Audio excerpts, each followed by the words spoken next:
Hi, everybody. Thanks for being here. So today's panel, we're going to kick things off with an interview about Guy Maddin's new film, Keyhole. And so please welcome to the stage the Canadian director and writer, Guy Maddin, and actor Udo Kier. I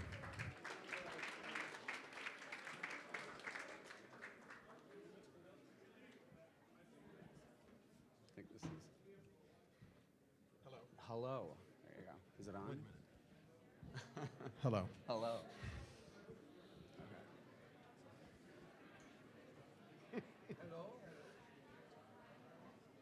Are your mics working?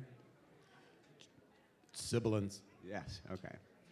So, Guy, could you please set up the film for those that didn't get to see it? I think it screened on Friday and Sunday, correct? Geez. Okay, thanks for the chance. The movie's called Keyhole. It has, among other actors, my dear friend Udo Kier in it. I've done a few interviews to support this thing already, and damned if I've found the right point of the compass to approach a description. It's a hard one to describe. I introduced the movie at yesterday's second screening as an autobiography of a house. It's basically it's a big, dreamy, incoherent wandering through a house where all sorts of sad and horny things happen. I don't know, I'm thinking, okay, back to the drawing board. I don't know. It's a ghosts meet gangsters, noir. I don't know. It's an essay film on the house. It's an adaptation of the Odyssey. So speaking about the Odyssey, I read in the press notes that that everyone really wants to see another adaptation of the Odyssey. Anyway, yes, sorry. Yeah, well, it takes the framework of Homer's The Odyssey. Yeah. But I read that you actually weren't initially inspired by the Odyssey to come up with this project. That you were I really love the by. Odyssey, but I just really wanted to get a bunch of the really cool feelings about my childhood home that haunt me. And I've spoken to so many people and I've read so many books that I know almost everyone is haunted by some aspects of their childhood in connection with their childhood home or homes or lack thereof. Mm-hmm. And I wanted to get those feelings on the big screen, but I didn't want to do it in the form of an essay film. I wanted to do it with a melodramatic plot. And I just looked to the Odyssey because it's one of the most durable plots around. I didn't even know what it was. I just knew it was old and it was still in print. And so I read it and it's fantastic. And I realized that Homer actually had a lot more. First of all, it's highly readable. It's a really great adventure story, and that he too went through a lot of the same haunting experiences that I did. That the Odyssey is about the dreams I have about my home, about a father that might be dead or might be living, but a deadbeat living father. Yeah. Who knows that he's gone, but he's coming back. That the book is told sort of through a Ulysses' point of view, or Odysseus, or in the case of my movie, Jason Patrick. But it's also viewed through the two people he's abandoned, either by leaving or by dying. Mm-hmm. Because when you die, you abandon your family too. At least that's the way the people left behind sometimes feel. Yeah. And these are the kind of real ghosts that I believe in, the kind that we all experience, just sad memories, happy memories, mm-hmm. The kind that just won't let us go, even if we don't realize it. We may not even realize what we're feeling. We're just our incredibly complex matrix of feelings are being steered, are being blown like a big ship by windy, strong feelings we can't quite discern. So yeah. There's really strange, mystical seeming forces. I don't necessarily believe in mystical stuff, not as depicted in fiction, but I don't know, kind of skeptical, but whenever I'm holding a movie camera, I get really mystical and believe in ghosts and believe in all sorts of things. Yeah. And Udo, how did you come onto the project? I know you guys have previously collaborated briefly on, you narrated something for Guy in Los Angeles, right? Yes. Hello. The first time I saw Guy's film was in Tokyo. I was invited for the festival, and somebody said, you have to see this movie with Isabella Rossellini. It's a very strange musical. So I went to see it, and I said, wow, I would like to work with Guy Maddin. And years went by, and then I got an offer to narrate his film, Brand on the Brain, in Los Angeles, the Cinematheque. And it was a lot of fun, especially my favorite moment was because it goes like, if you don't know how that works with Guy Maddin, there is an orchestra on the right, there's special effects people on the left who make noise, and then I'm in the middle and I have the monitor with the text and the film. Yeah, and karaoke kind of monitor. yes, and the film behind me. And I was really surprised when it said all of a sudden 3 minutes orgasm. And it was my favorite moment because after all it was the Cinematheque. It wasn't any kind of sex club. So I really let myself go and had an orgasm and standing ovation for an orgasm. And then we made the movie together, and I'm sure I will in the future make all his films if there is room for me. It is like, I like to work with people like Guy, or the film I have here with Lars von Trier, with whom I worked 22 years. I like directors who make films not for themselves, but basically they don't care about they don't make it for an audience. And this kind of directors like Guy or Lars, people either hate or love. And I think that's the best compliment if a director is hated or loved by an audience. And that's how we did the film. And wonderful people like Isabella Rossellini. And I like to make independent films because it's for an actor a much better feeling to work, because there is not the limousine and the trailer and actors fighting which trailer is bigger than the other. So I'll be back, and Toronto is very great. It's not an actors festival. I had so many interviews, but nobody asked me a question. So that is the next time I know. And I have 4 films here, so next time I just come and I go over the red carpet and wave and go home. I think that's the best. They want to know about the directors, which is good. I mean, he's the creator of the movie. Yeah, I really was looking forward to, because I came with Jason Patrick and Louis Negan as well, and I was looking forward to just sitting back and listening to you answer all the questions. But and that red carpet is orange. I don't care what anyone says. It's an orange and we carpet. had a great feeling of the red carpet because there was one photographer. So we had no problem to look the same direction. Oh, You have more here today. We only had one lens to look at. So it was not like, here. It was just like that. But it's nice. I like it. It was humiliating, that one photographer. He was and his finger got I liked what you tired. said he had a kind of a old celery finger. Yeah, it was his finger was like old celery stalk. Oh my God! Come on, you can take a few more pictures of us. No, it was really humiliating. I'll never go behind the red carpet or under the red carpet. From now on, yeah. It was orange. The orange carpet. The orange carpet. Get on my belly and crawl underneath it. And speaking about Jason Patrick, this is your first time working with him. Yes. Yeah. So why was he the man for the job, and how long did he spend courting him, or did he instantly leap at the I'd opportunity? met him to work at the Ebert Fest. Roger Ebert throws a big sort of unsung film festival every spring, and he showed my movie Saddest Music in the World and Jason's movie After Dark My Sweet. I think it was in 2005 or so, and we stayed in touch maybe with just one email a year. Yeah. But I had told him that at the time that because I thought here's a really fine actor who's not used very much anymore. Mm-hmm. I wonder why, and things like that. But he seemed open to the idea of working with me, so we wrote a part, and he is nothing if he's not an alpha male. And I've often identified a problem in my own, if not all of Canadian cinema, as having a shortage of protagonists that actually drive a plot. Canadian protagonists, especially mine, just watch the world go around them. Maybe there's something very Canadian.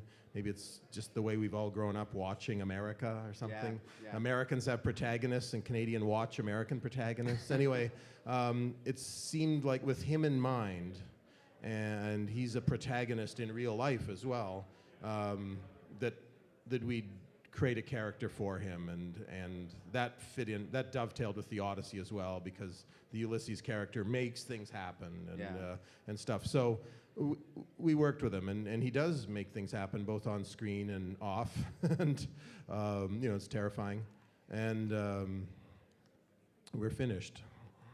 And the whole movie's set in this house. How long did you take to kind of conceive of like all the rooms, and what was the set like? I'm curious what it was like actually like working on that set. I really wanted just to find, you know, Winnipeg strikes one as a big deserted ghost town, and I figured there'd be a bunch of old warehouses or even houses that I could get. But it turns out that the city has almost a zero vacancy rate. And, oh, really? And so we had to build. And the few houses we did look at, the rooms are very small, and when you put a film crew, even a small film crew like I have, the rooms get filled up in a hurry, and all you're left with are macro close-ups of actors because there's no room to get back. And so we had to build a set. And so we built the house, and we shot it in very sharp focus digital technology. And so for once, instead of usually shooting in Super 8, very forgiving, grainy, film stock, where you can get away with an ultra flimsy art department.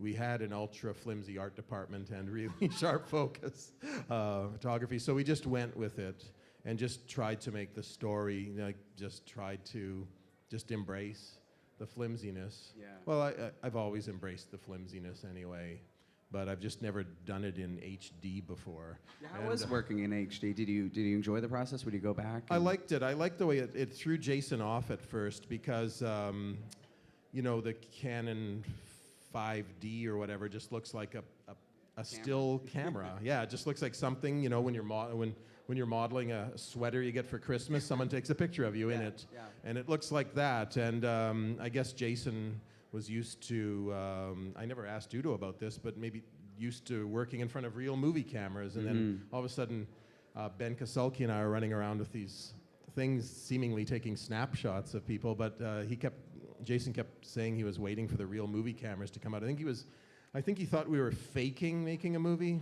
somehow. Really? Yeah. Punking he was him? pretty dubious. But then I played some of it back, and it Yeah. looked really good. Yeah. And were you the same when you first saw these cameras on set? Well, I had already experience with Lars von Trier using small cameras. The first time I remember when I made a film with Lars and I saw this little camera, it's very difficult as an actor to get respect for that camera because it's so small and you're used to this 35. I'm a generation, I worked already with a Mitchell camera which was built in a house. So you really have respect if you have a camera in a house looking at you. Yeah, it must feel like when you're getting a close-up from a house. Exactly. It must feel like a proper close-up. House to house. And no, but then of course an actor, if actors say they forget the camera is a lie, it's also wrong because you're telling the story and I want that the camera also gets me when I'm acting. So it's always like, hey, look at me. It's always like, so, and that's, but if you, let's see what is the future. Maybe the director just has a flower here as the camera, and he walks around you and says, "Smile." Yes, okay then. I said, Yeah. and really who gets you off knows what's guard. coming? Look at Yeah. I'm a generation. I could not believe it when there were fax machine came that I put a letter in and it comes out in Germany. How did I know? And now, my God. I like what you said about the actor never forgetting the camera, because I've watched Udo on set, and he's like a human light meter. He can I'd tell, imagine. I Yeah. You can learned tell that. when it's an F point. I learned that. I put my hand up in 0.6 the or an light. 8 or something. Yeah, he's literally going, And I and he say, moves "Oh." over to a brighter light. And I say, no, I have the light up, and I say, well, that's 5.6. And of course, I impress every cameraman. Is that because it's true? You send a meter. It is bottle of champagne 5.6. to the gaffer and make sure you find the light. Yeah, no, it's true, but it leaves. Film is shadow and light. So if you stand in the shadow, then it becomes Chinese philosophy. Who is in the shadow has the light, but it's not true, not on film. I like the fact that you acknowledge that even the finest actors obviously have to be very aware of where the camera is, and even the most naturalistic, the most method. And because I really believe that about movie making too, there's a tendency, even when movies are first invented, there's a tendency among viewers to want the most literal-minded realism. They didn't realize they don't really want that. They don't realize, but when you're a little kid, even you're both most easily enchanted and the most literal-minded. You're saying that wouldn't happen. I want to see something. And I remember daydreaming as a little child that I wanted to see a bunch of movies made with hidden cameras or security cameras. But what I didn't realize is I would really need them edited. That I didn't want to watch something in real time, exactly. And that I like getting immersed in the artifice. And all you have to do is think about, let's say it's your grandmother telling you a bedtime story at night. You can be totally, and she's sitting on your bed, at the foot of your bed, and you're looking at your grandmother, and she's telling you a story, and if she's a great storyteller, you get completely absorbed in the story, but while you're just looking right at your grandmother as well. And so I've never tried to make completely so-called realistic, a word that has no meaning actually, realistic or naturalistic movies. I've just always just exposed the grandmother, just put her right on the foot of the bed and just put her right there. And I love the fact that Udo is acknowledging the grandmother as well as an actor, so let's hear it for grandmothers. We're talking also about cameras again. It's the biggest compliment for an actor is if the director lets you look in the camera, because then he looks at you. And it's also people, I mean, I'm sure everybody's a filmmaker here, but at the same time, when you have a close-up, the cameraman and the director say, look at the lens on that corner, and the actor stand next because it's stronger. The closer you are to the lens, with your look, the stronger it is. Or you turn your back to the camera and scratch your head. That's also good. All sorts of, the secret upstaging tips of Udo Kier. They're fantastic. It's not true. I know, I'm teasing. No, I've learned a lot from you on the set. Because the first thing is what you learn when I started, and internet knows more about me than I do, and they say I made over 200 films. Of course, 100 are very bad. But the thing is, I remember the beginning because I never been to acting school, and I learned from film to film. And the beginning was, they told me, if you don't see the camera doesn't see you. And that's the trick. I mean, or you don't want to be seen. That's a different story altogether. It kind of drives you nuts when you're going through the rushes and you realize that your performers haven't sought out the light, sought out the camera, that they're shrinking back a little bit as well, and that's... Well, it's also like for actors, I mean, my method is also sometimes when you say something very important, you turn around, and the unimportance, you're right there. It makes the important things then important. But if you say something like a lot of British actors, they have that, they start working with the back to the camera. I don't want to name. And then, now it's coming the Oscar performance. Now, and they turn around and wow, now it's coming. And I'm tired of this. That's like, films are important, the little things, the very little things. And I always come to films and I say to the director, maybe I want to kill a fly in close-up in my thumb. Something, you need something. You come because most of the time a script is not written for you. So you have to bring something, or you put a picture of your mother in your jacket, and from time to time your hand goes there. Nobody ever know why, but that movement becomes a movement, and that, I think that is very important. I like actors who do little things. And I know many films where I only remember the little things, because it was so unusual to see something like that than the big moment of Oscar speech. And what kind of stuff did you bring to the set? I read that you brought a treasure trove of mustaches and He does have an arsenal The of like. mustaches, it's true. I don't think so, but if you want me to, I have, yes. did you bring it with you today? No. No, of course not. If I want a mustache, I just don't shave. It's very, very simple. No, I mean, I wanted in this film, I don't know if you all have seen it, I just wanted to be a sad doctor who does his job, but he lost his son by getting to a nest on a ladder, and he fell down, he broke his back. And that was my story. The story was, okay, so what can I do? So who should I help? But the story behind it was a very sad story, and the mustache and the glasses did help. You looked great. Yes. Thank you. He did. Okay, so we're going to open it up to the audience now for some questions. If you put your hand up, I think somebody's going to come with a mic to you. Guy, are you gonna go back to the insane color of Twilight of the Ice Nymphs, or now that you've gone HD, that's you're gonna stay with the non-grainy black and white? Yeah, I think if the script is right, I would happily go in color. I don't know. This last script just seemed to be a black and white script somehow. I don't know. I feel confident shooting in color. It just has to be the right thing. I didn't even intend to shoot this movie on digital video. I intended to shoot it on film.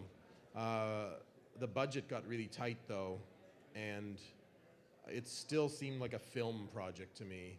But we ran some tests and the video looked filmish enough. And then I just made a rationalization that it doesn't even really matter anymore. I was being too theoretical, making a distinction between a film and a video script. As a matter of fact, I projected the film on a kind of a crummy projector the other day in Winnipeg just to watch it for the first time in a couple months to ready myself for TIFF. And the projector made it look like it was shot on VHS, actually.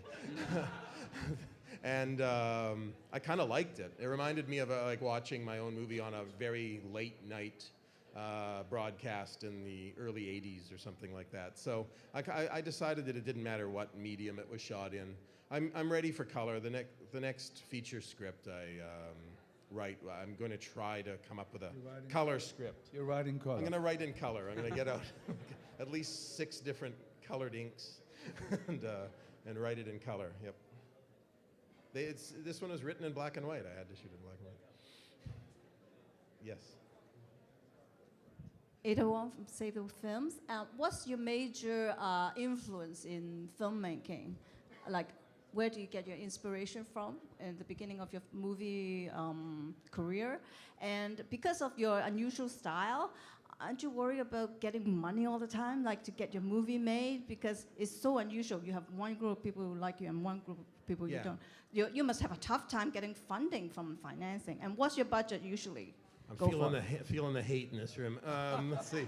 My first love in film was Louis Buñuel's second movie that he made with Salvador Dali, L'Âge d'Or. It's an hour long, very raw, very surrealistic, made with non-actors, except for the male lead, Gaston Madot, who's brilliant. But it's very stylized, very rough, very bracing. I loved the idea of making this film because it was so refreshing and chock full of ideas, but it was made by a newcomer to the art form, Buñuel himself, with a bunch of non-actors, and that seemed to be me, someone who knew a bunch of non-actors and had never held a camera before. So it seemed like it was possible to make something even if you were technically primitive. So it was really, plus I loved the movie.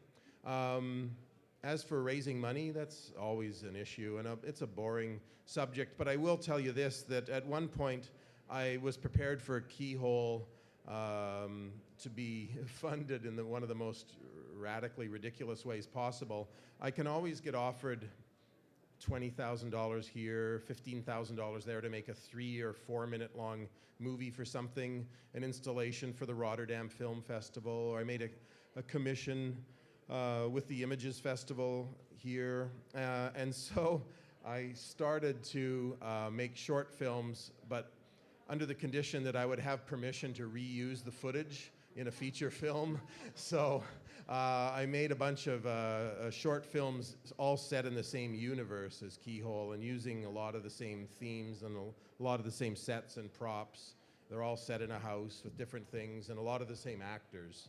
I didn't have Udo in any of them, but I had Isabella in a couple, and Louis Negan in a couple, and I was just planning on just accepting short film commission after short film commission until I just had enough film to make a feature and then cut them together. So it would have been a feature for free, actually. I should have done it, actually. But it would have taken a few years. So unfortunately, we have to. Sorry. The budget on Right. this one is $1 million. Yeah. Not bad. A Yeah, it was million. okay. I shot it in 15 days. So. 15 days. Wow. Yeah. I mean, it's So- amazing. I want just to say it's Yeah. amazing. It's also a combination which you don't know about the music, about the camera. They're old friends. I mean, they know each other for quite a while, and they're good friends, and they work together. And for me, seeing in Toronto also the film the first time, I think it's amazing. In 15 days with this editing, the editor is great. I mean, there's so many beautiful pictures that even a close-up of a toaster becomes a piece of art. It could have been Andy Warhol for the museum. And I think that's wonderful. If somebody makes a film in 2 weeks, concentrated with so many cuts and the music and everything, and I like the film. Well, thank you very much, Guy and Udo, for coming down.